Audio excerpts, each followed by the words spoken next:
Habang ang liwanag ay naglalakbay sa kadiliman, nagsasanay ang babae sa mga tunog ng wikang Ingles hanggang sa makuha niya ang tamang pagbigkas. Samantala, sa kabundukan ng Scotland, isang motorista ang mabilis na nagmamaneho hanggang sa huminto siya malapit sa isang mapanganib na kalsada. Pagkatapos ay naglakad siya sa isang kanal at nawala ng ilang segundo bago bumalik dala ang bangkay ng babae na itinapon niya sa likod ng van. Pagkatapos, sa isang mahiwagang puting espasyo, kinuha ng babae ang mga damit ng patay na babae at isinuot ang mga ito handang gawin ang kanyang misyon. May langgam sa bangkay at kinuha ito ng babae upang titigan ito ng ilang sandali. Pagkatapos ay lumitaw siya sa isang sira-sirang gusali at lumabas upang sumakay sa van habang ang motorista ay umalis sakay ng kanyang motorsiklo. Nagmaneho ang babae papunta sa pinakamalapit na mall upang bumili ng ilang karagdagang damit at makeup. Matapos maisuot ang lahat, nagmaneho siya sa paligid ng lungsod habang maingat na pinagmamasdan ng lahat ng mga lalaki sa mga kalye. Masikip sa mataong lugar, kaya lumiko siya upang makarating sa mas tahimik na kapitbahayan at inihinto ang van upang makipag-usap sa lalaki na mag-isang naglalakad. Nagkunwari siyang kailangan niya ng direksyon at malugod siyang tinulungan ng lalaki bago sila nag-usap ng ilang sandali. Tila interesado ang babae na malaman kung may mga kaibigan ng lalaki at umalis nang marinig niyang may kakatagpuin ito sa loob ng ilang minuto. Naulit ang prosesong ito sa buong araw. Nagkunwari ang babae na kailangan niya ng direksyon bilang paraan para makipag-usap sa mga lalaki at palaging umaalis kapag sinasabi nila sa kanya na may kasama sila sa buhay. Kapag naririnig niyang may malapit na pulis, umaalis siya nang walang sinasabi. Nang makakita siya ng mag-isang lalaki na walang kaibigan o pamilya, inalok niya itong ihatid. Habang nasa biyahe, inakit niya ang lalaki hanggang sa pumayag itong makipagtalik sa kanya. Dinala niya ito sa isa pang sira-sirang gusali at dahan-dahang nagubad, ginagamit ito bilang paraan para manatiling nakatutok ang atensyon ng lalaki sa kanya. Mabilis na naghubad ang lalaki habang papalapit sa kanya para lang mahulog sa bitag ng babae habang nawala ito sa sahig.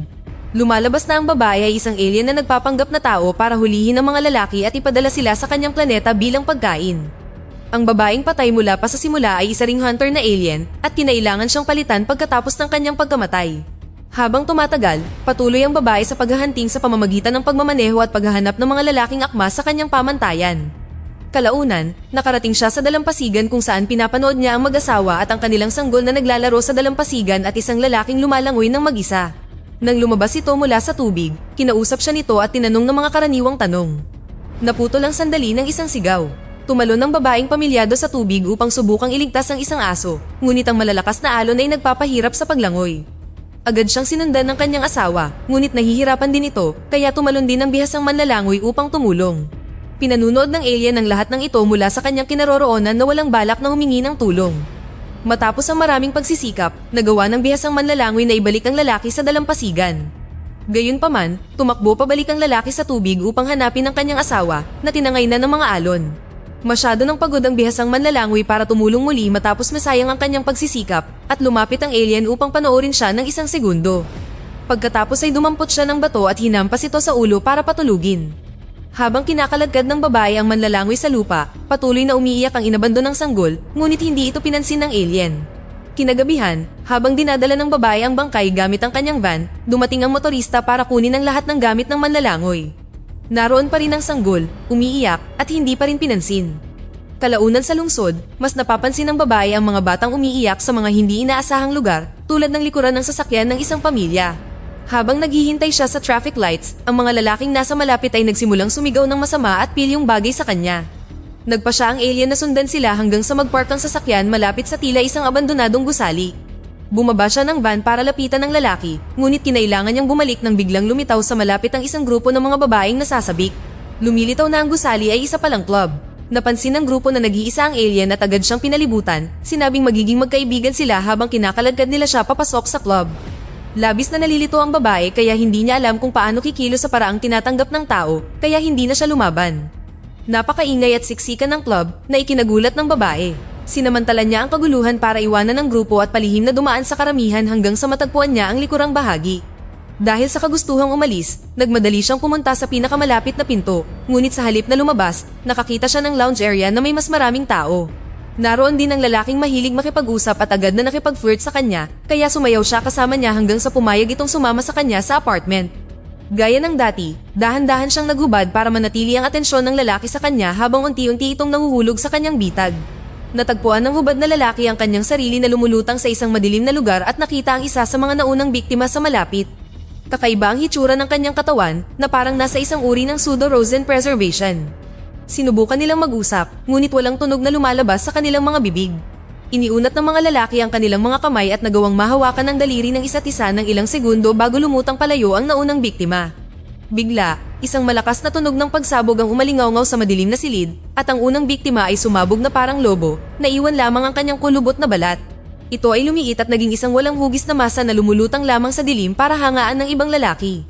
Samantala, ang lahat ng panloob na bahagi ng mga biktima ay nasa isang conveyor belt, dinadala ng isang maliwanag na hatch. Isang serye ng mga ilaw ang nagpapahiwatig ng pagkain na umaabot sa mga alien. Kinabukasan, ang babae ay naghihintay sa trapiko. Isang flower boy ang nagdala sa kanya ng rosas na nagpapaliwanag na ito ay ipinadala ng lalaki mula sa mamahaling kotse. Nang ilagay niya ang bulaklak sa upuan ng pasahero, napansin niya ang ilang mga mantsa ng dugo at nagulat nang mapagtanto na dumudugo ang kanyang kamay. Lumalabas na natusok siya ng mga tinik ng rosas. Sa radyo, inanunsyo ng isang reporter na natagpuan ng bangkay ng asawang lalaki sa dalampasigan, ngunit nawawala ang asawang babae at ang sanggol. Nawawala sila nitong buong katapusan ng linggo, ngunit napansin lamang ng mga tao ngayon dahil hindi sila sumipot sa trabaho. Lumabas ang Coast Guard upang hanapin sila, ngunit nahinto ang paghahanap dahil sa hamog. Dapat sana ay gugugulin ng babae ang kanyang araw sa paghahunting ng mas maraming lalaki, ngunit sa halip ay nagmamasid siya sa mga babae at bata. Kalaunan, pinilit niya ang sarili na sundin ang kanyang misyon at sinundo ang isang lalaki, ngunit habang nagmamaneho, hindi na siya kasing interesado gaya ng dati. Sa katunayan, halos hindi siya nagsasalita, kaya medyo nailang ang lalaki. Gayunpaman, nagawa pa rin niya itong dalhin sa madilim na silid. Maya-maya, ang babae ay nasa ibang madilim na silid kung saan siya ay sinuri ng mabuti ng motorista.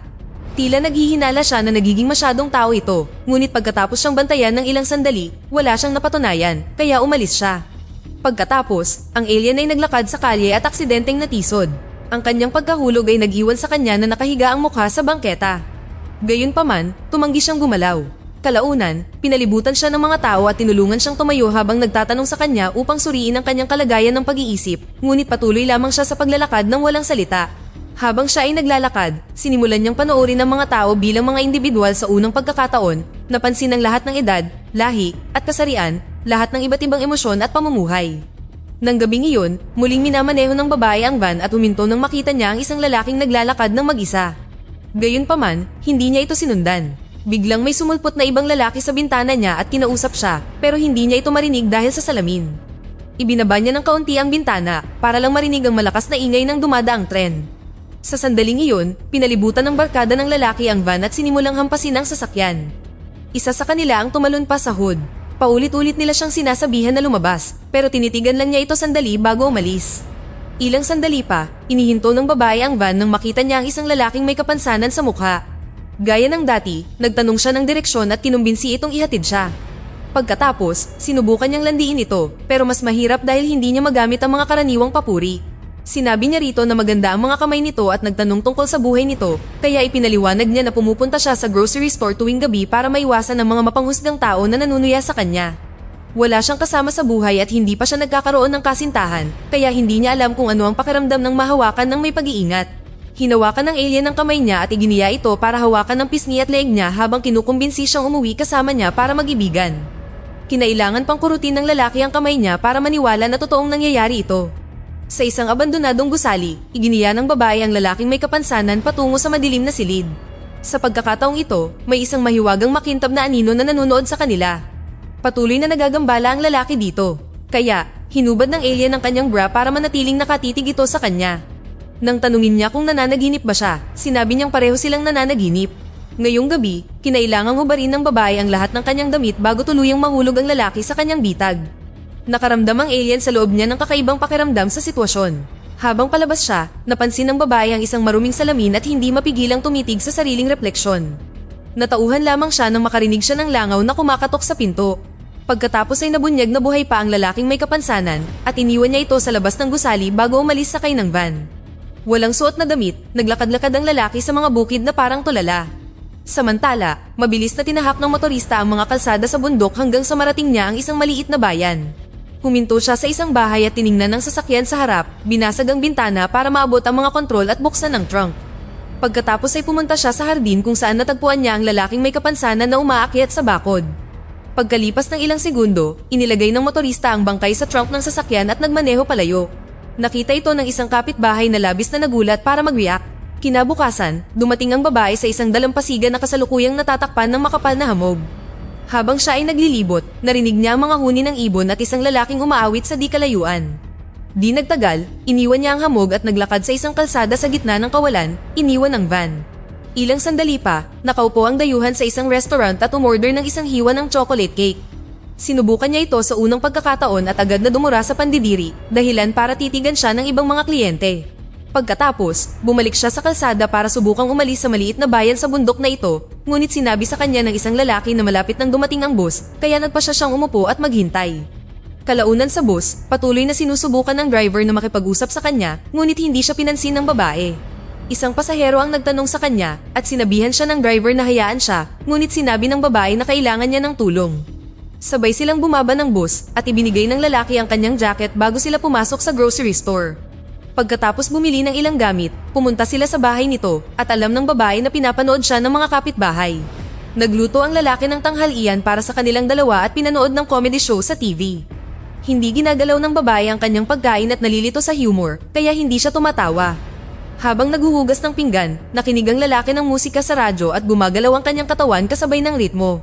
Napapatapik ng kamay ang babae kasabay ng musika, sa wakas ay natuto na siyang makinig sa isang bagay na pangtao.